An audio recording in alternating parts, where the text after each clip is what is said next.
Russia সমর্থনে আলেপ্পোর পর এবার জঙ্গি গোষ্ঠী আইএস নিয়ন্ত্রিত শহর রাক্কার পুনর্দখলের পথে সিরিয়ার সরকারি বাহিনী। দেশটির সরকার বিরোধী গোষ্ঠীগুলোর বিরুদ্ধেও অভিযান চলছে। তবে যুক্তরাষ্ট্র সহ পশ্চিমা দেশগুলোর দাবি, রাশিয়া আইএসের নামে বেসামরিক লোকদের ওপর বোমা হামলা চালাচ্ছে। সোমবার আন্তর্জাতিক দাতব্য সংস্থা MSF এর হাসপাতালে বিমান হামলায় 10 জন নিহতের ঘটনায় রাশিয়াকে দায়ী করছে একটি পর্যবেক্ষণ সংস্থা।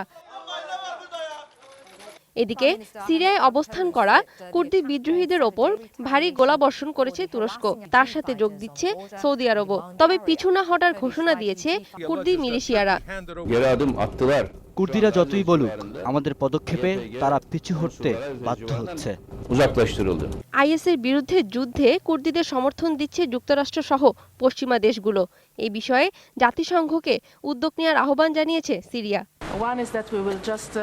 কয়েকদিন আগেও তুরস্ক সহ আমরা সবাই সংঘর্ষ বন্ধের আলোচনা করেছি। তুরস্কের পদক্ষেপ কখনোই গ্রহণযোগ্য নয়। শান্তি চুক্তিতে বিশ্ব শক্তিগুলোর ঐক্যমতের পরেও সিরিয়ার ওপর ক্রমাগত হামলা দেশটির চলমান পরিস্থিতিকে আরও জটিল করে দিচ্ছে বলে মনে করছেন বিশ্লেষকরা।